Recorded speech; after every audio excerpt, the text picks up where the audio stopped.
May it please the court, my name is Robert Beckham. I'm the counsel for the petitioner Christopher Sanchez, along with Stephanie Vega Graves. This is a case where the county's negligent failure to manage its property for a special event resulted in a large teenage party at night after hours with loud DJ music in a high crime area.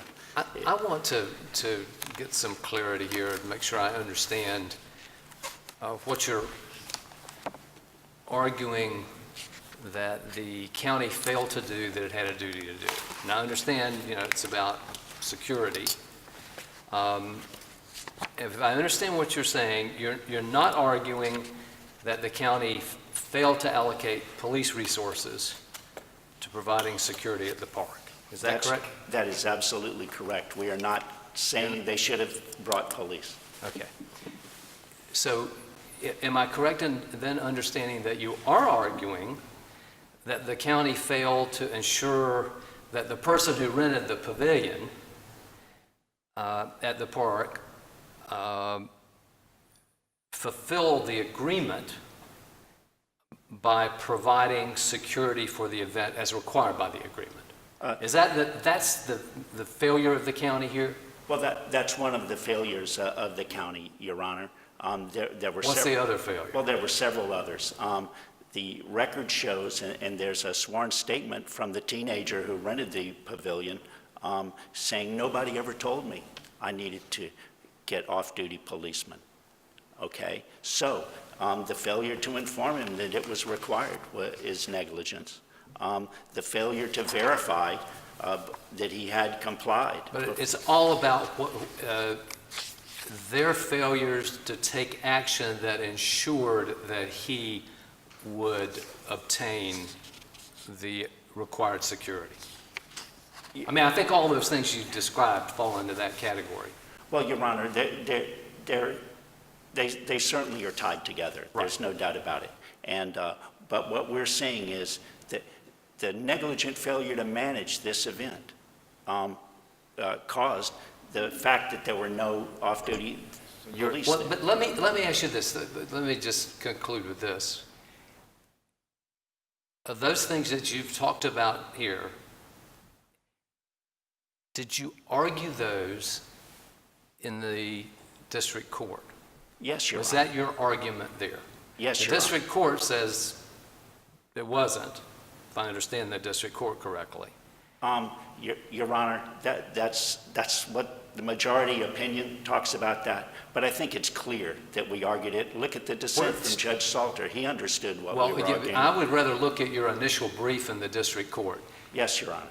Tell me where that is in your initial brief in the district court. It's in an appendix that was filed with us. Yes, Your Honor. Let me.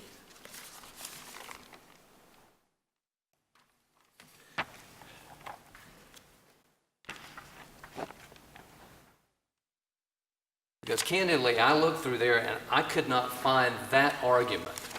I find lots of general talk about the law, but I cannot find this argument, and perhaps I overlooked it, and that's why I want you to help me find it. I can't find this argument that is focused on the county's failure to manage the performance of the person who rented the facility. And I think I'm just not seeing that in your initial brief. Well, Your Honor. And a dissent does not an initial brief make, okay? I mean, it's got to be your argument. Yes, Your Honor, I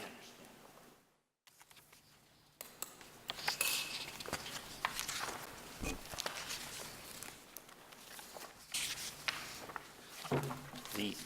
Let's go to the summary of the argument. We talk about when the government undertakes to operate a park, it must do so in a reasonably prudent manner, just as a private individual under like circumstances. Once a governmental entity builds or takes control of property or an improvement, it has the same common law duty as a private person to maintain and operate the property.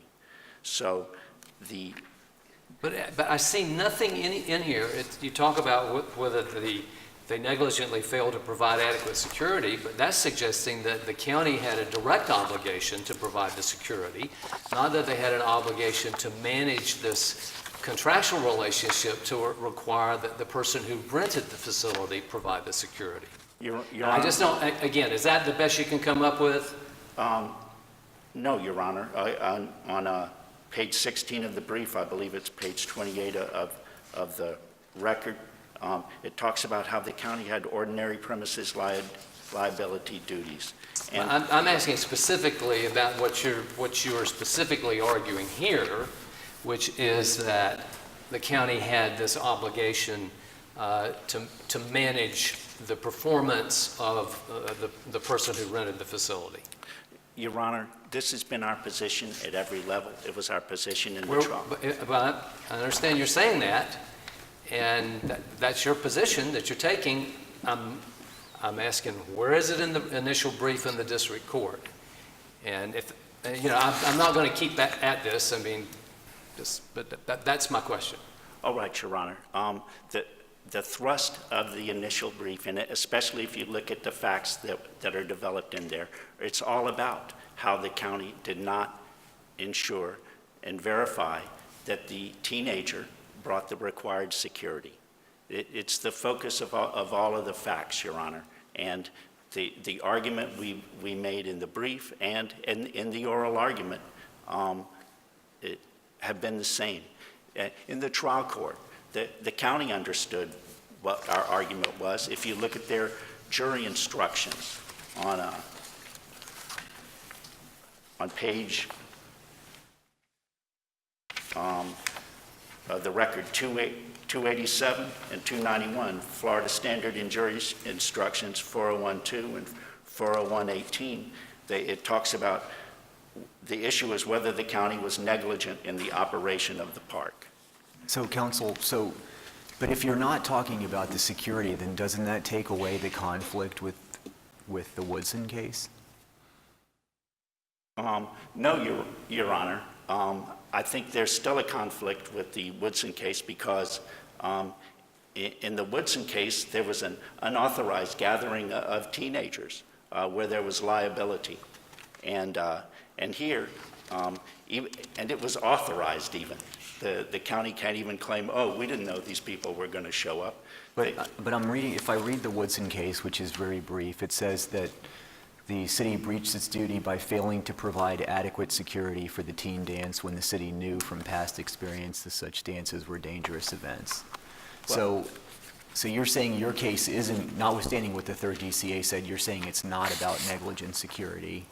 So I mean, there's no way that we would know from the Woodson case that had anything to do with the kinds of things that you're saying now are the negligence.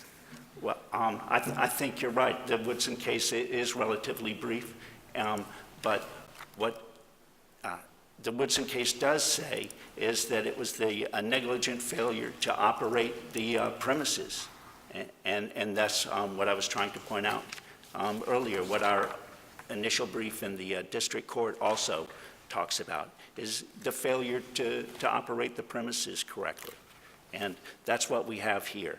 If the premises had been operated correctly, there would have been the off-duty officers there, and all the evidence, although it was stricken, but it shouldn't have been stricken, we don't believe, was that this situation made this kind of event, or I should say, this kind of shooting foreseeable and preventable. And this is a summary judgment. The plaintiff or the non-moving party is entitled to all the inferences, and we think we didn't receive them in this case. What I would like to point out is that it's critically important that the teenager who rented the pavilion said, nobody told me about this. And if you're not told about the requirement to get the off-duty policemen there, how are they going to know? I mean, we're not questioning the fundamental decision to provide security or not provide security. We're not questioning the fundamental decision to rent the pavilion or not rent the pavilion. We're just talking about how the rental was managed, and it was managed negligently. So it's your position, if absent this contract, a contractual relationship, say there'd just been a practice here of having people come in and sign up to get access to the pavilion. You just came in and signed up, nothing more than that, and then things happen just like they did subsequently, then obviously, it'd be your position there's no case. Well, Your Honor, I don't know about that, but those aren't the facts we have here. What we do have here is the county knew that we know that the county knew this sort of thing was foreseeable, and that's why they had the requirement for off-duty police officers to be at an event like this. And where there's a foreseeable zone of risk, there's a duty. And this duty deals squarely with... Well, but we know that that's not always true with respect, that's certainly not true with respect to enforcement of the laws. And, you know, the police can know that there's a problem in a particular neighborhood, and they are not going to be held liable for failing to go there ordinarily. Isn't that correct? Yes, Your Honor, and that's, of course, where the Trianon case instructs us. But we go here, this is clearly a Category 3 function dealing with the maintenance and control over property. But you're making, I mean, by this argument about not enforcing the rules and regulations, it's almost like you're making it a Category 1 or 2 case. No, Your Honor. Again, we're not questioning the fundamental idea of renting the pavilion, or holding the event, or even allocating police officers. They've decided to operate the pavilion this way, and they have the same duty as an ordinary private person would under the same circumstances. Why wouldn't it be reasonable to look at this as a permitting decision? There are some, permits frequently involve some compensation for the permit, and a permit condition.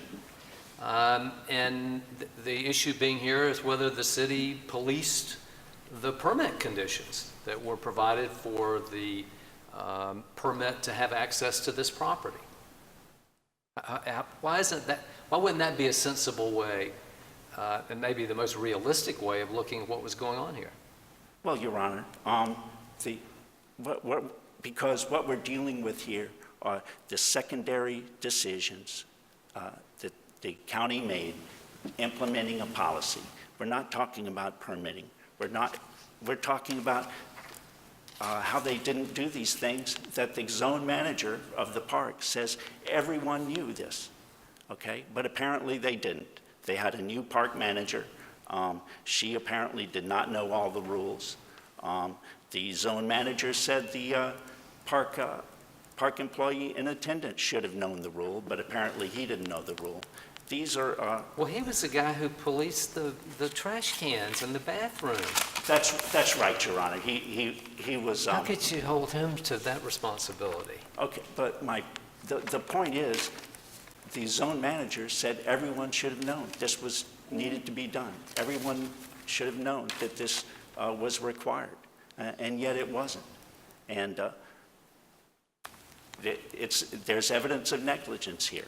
And on a summary judgment, we're entitled to let the jury decide that issue of negligence. If there are no questions, I'll save the rest for rebuttal. Good morning, and may it please the court. My name is Joni Mosley, and I represent the respondent, Miami-Dade County. I'm here to ask the court to affirm the decision of the Third District Court of Appeals on the basis that the county is sovereignly immune from liability in this case, but also for the additional reason that the county did not owe Sanchez a duty of care. This court accepted jurisdiction over this matter based on a conflict between the decision below and the Woodson decision in the Fourth District Court of Appeals. Woodson, however, is no longer good law, as the opinion conflates duty and sovereign immunity, and that's a practice that this court condemned in Wallace versus Dean. For a very long time, as early as 1989, this court has been very clear that... So your position on that is that there may be a technical conflict, but there's not a live conflict. Exactly, Your Honor. Exactly. As early as 1989 in Keisner versus Cove, this court has instructed that the question of duty and sovereign immunity are two different things. Actually, the issue of sovereign immunity doesn't even arise until there is a common law duty found. The court found the same thing in Pollock versus Florida Highway Patrol. The Woodson decision makes a determination about duty, and then in the very next sentence or the very next word concludes that the city did not have sovereign immunity. It does not do an analysis of both.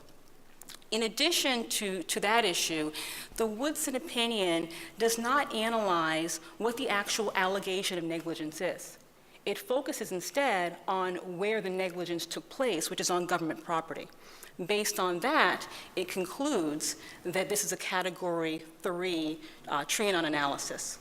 But in reality, in the Woodson decision, like here, the allegation of negligence is failure to provide security, protection of the public. And if we look at the Mills decision of this court warned not to tie the allegation of negligence to where it happened. In the Woods decision, it came to this court based on a conflict between the First District and the Third District. And the First District cases involved slip and falls at a courthouse. The Third DCA case involved an allegation of negligent security at a courthouse. This court found that the Third District case, which concluded that there was no duty because the allegation stemmed from the operation of the courthouse. So this court concluded that while the result was correct in that there was no duty of care, the way that the court got there was incorrect, because the court, like the court did in Woodson, tied the allegation of negligence to where it occurred.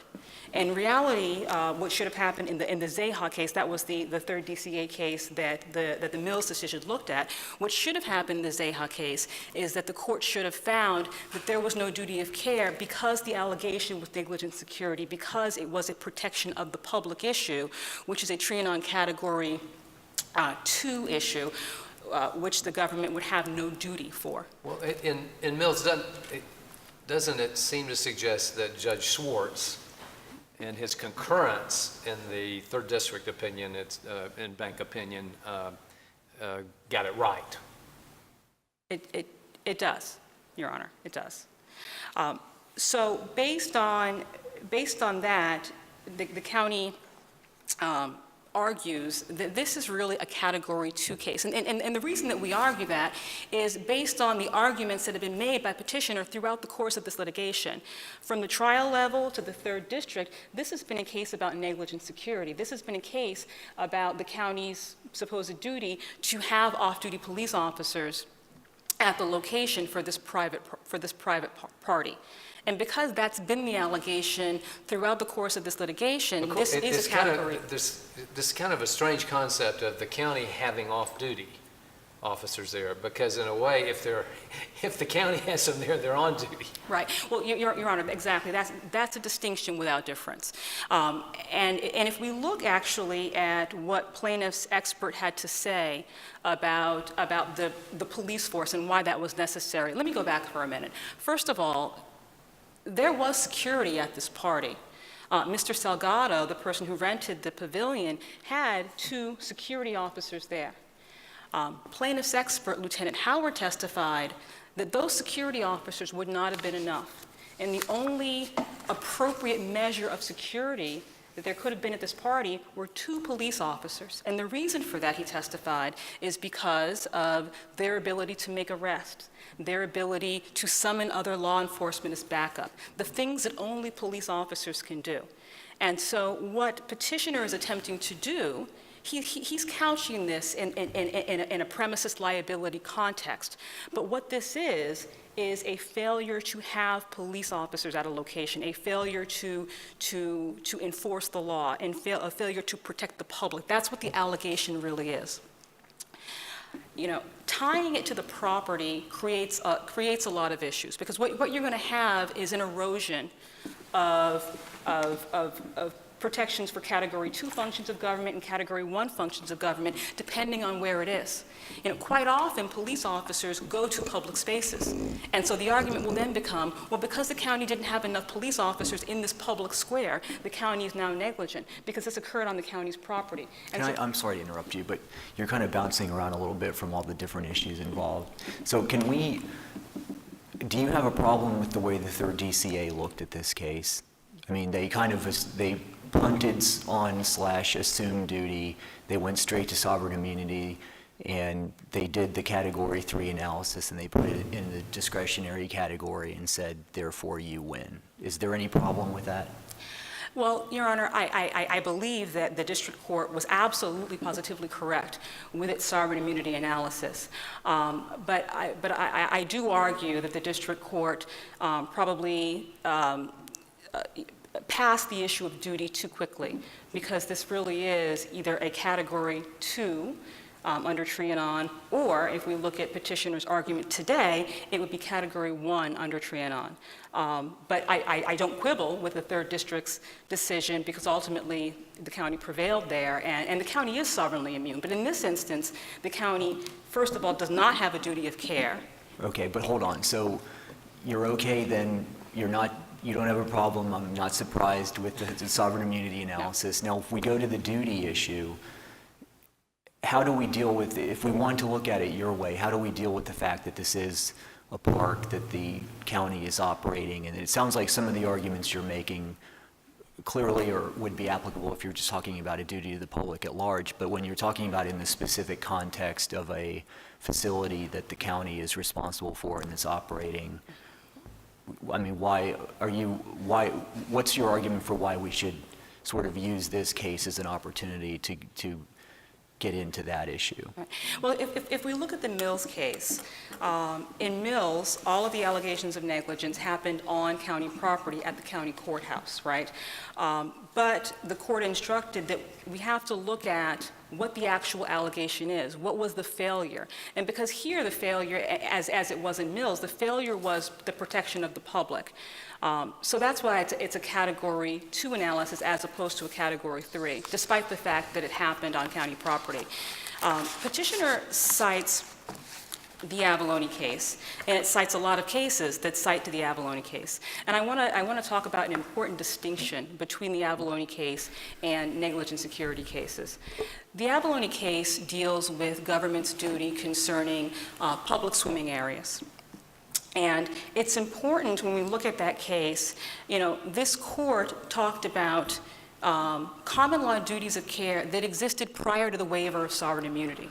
So even prior to the enactment of 768-28, government had a specific duty of care as it related to swimming facilities and as it related to having lifeguards at swimming facilities.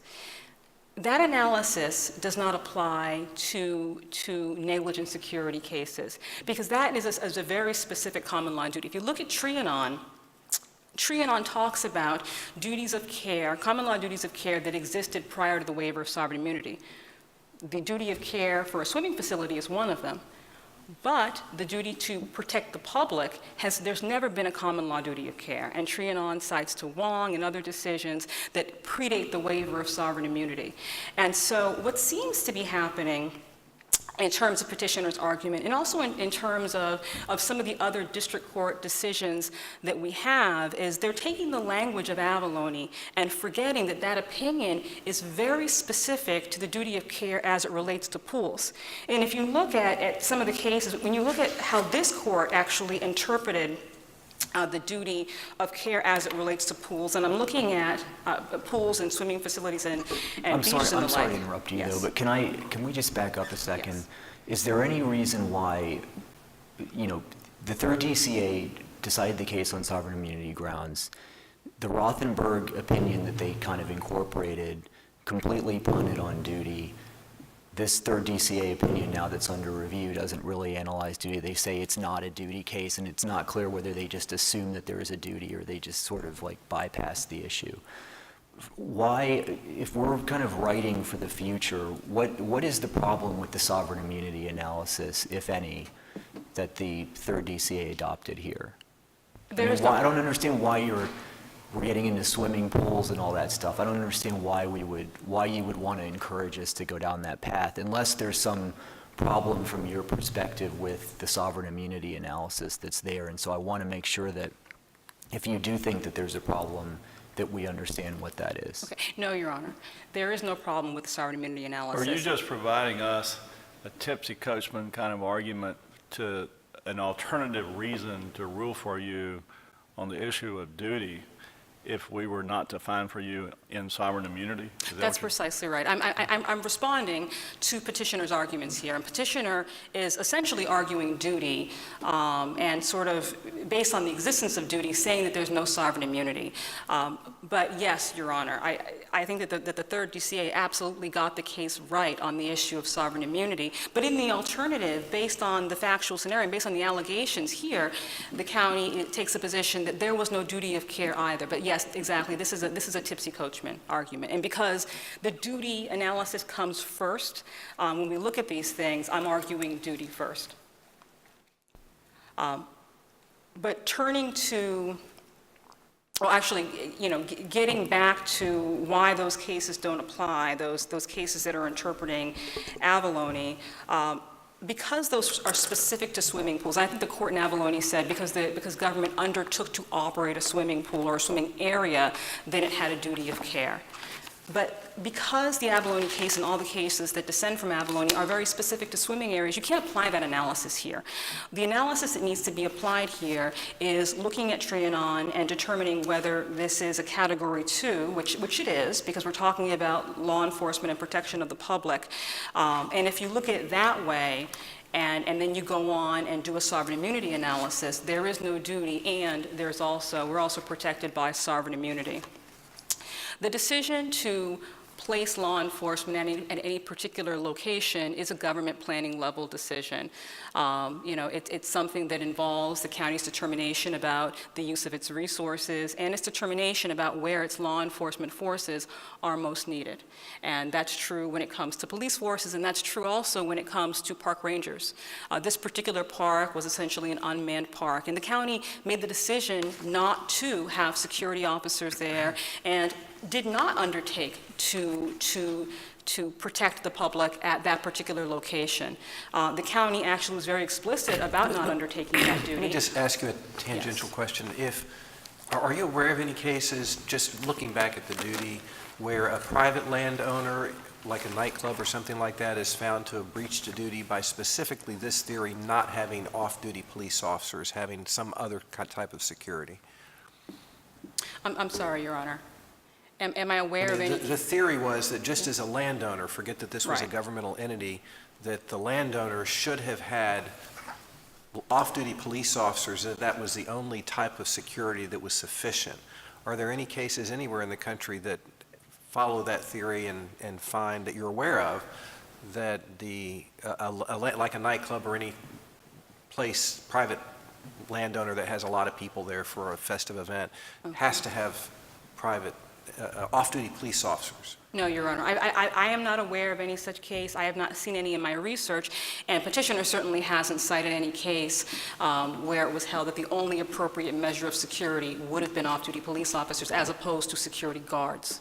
So, but that was the opinion, as I understand it, that was not allowed pursuant to the application of the Daubert standard. Is that right, or am I missing that? That's right. Yeah. Below the opinion of, I think, Lieutenant Howard, there was a conflict seemingly between the oral pronouncement and the order about whether Lieutenant Howard's testimony was ultimately stricken.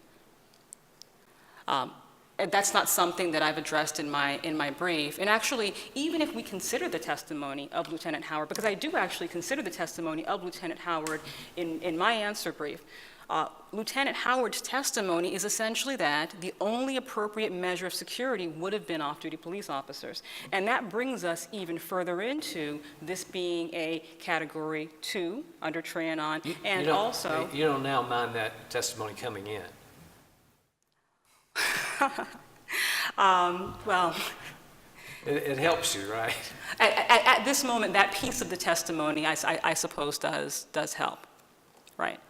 So it also goes to show that, obviously pursuant to the Wong case and other cases, that deployment of police forces, assignment of police forces has always been a government planning level decision. So based on, So I'm sorry to interrupt you. Yes. So if the statute, though, says that that government entities are going to be liable to the same extent as private individuals in like circumstances, I understand the arguments about the police deployment, but I mean, what are the duties then in the context of running a park and in the specific context of allowing events like this at a park that you think a county would have? well, certainly, the county has duties that are tied to the land itself.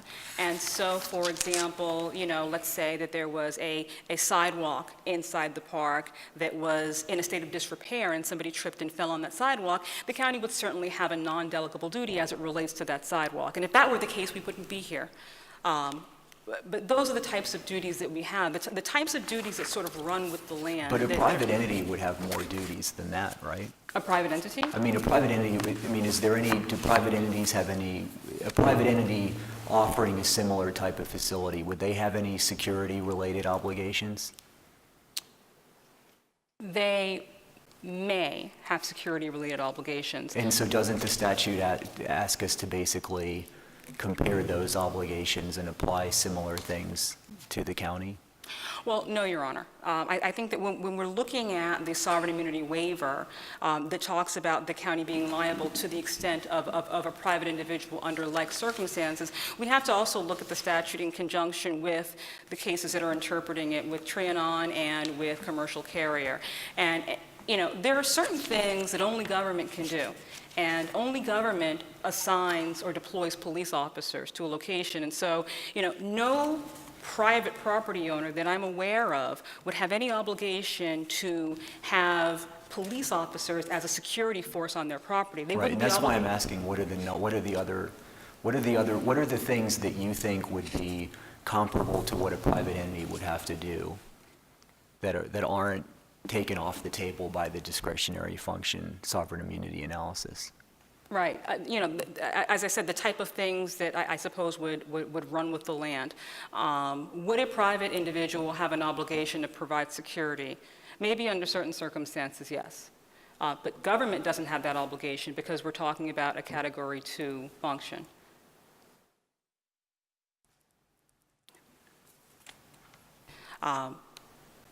Do the justices have any other questions for me? No? All right.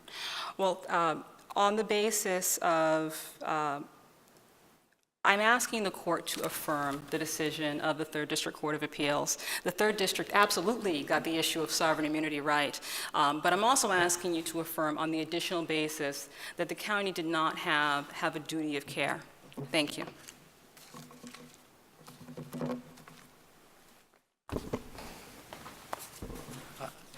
Your Honors, to go back to there were supposedly some private individuals that may have been security at this event, but the county's employee who was there at the time said he didn't know if they were legit securities, to use his 2 words. So I think there's a question of fact there on summary judgment. And there's no erosion of any rights or anything. We're simply asking that the county be held to the same standard as a private person would under the same. Was that ever your theory that I don't recall that being ever argued, that the security was inadequate in and of itself, that these people just weren't trained enough? I mean, the theory was very specifically that they had to be off-duty police officers, correct? Well, yes, Your Honor, Okay. and we brought up what I just said. I believe it's in the facts, just because they made this argument below, Okay. and we wanted to anticipate it here. I want to touch, I guess, briefly on the City of Jacksonville versus Mills and Ciega case. This case is like Mills, where it says a premises liability. Well, let me just back. So you followed up by saying that you're just asking that the county be treated like any other private landowner. Are you aware of any duty to have off-duty police officers that applies to private landowners and recognized in any jurisdiction? Well, Your Honor, I think the rule is that a private landowner, or any landowner or occupier of land, has a duty to provide adequate security. And that may change depending upon the circumstances. The evidence in this particular case is that under the circumstances, 1 or 2 off-duty police officers was required. And the park zone manager said, why do you want off-duty police officers? Because off-duty police officers is what the county wants. It's not what the plaintiff wants. That's what the county requires. And he was asked, why do you want off-duty police officers? And he said, because folks don't do the normal stuff when off-duty police officers are there. So this was clearly foreseeable to the county, because they're the ones who required the off-duty police officers. But they didn't follow through in administering the park, and we say that's negligence.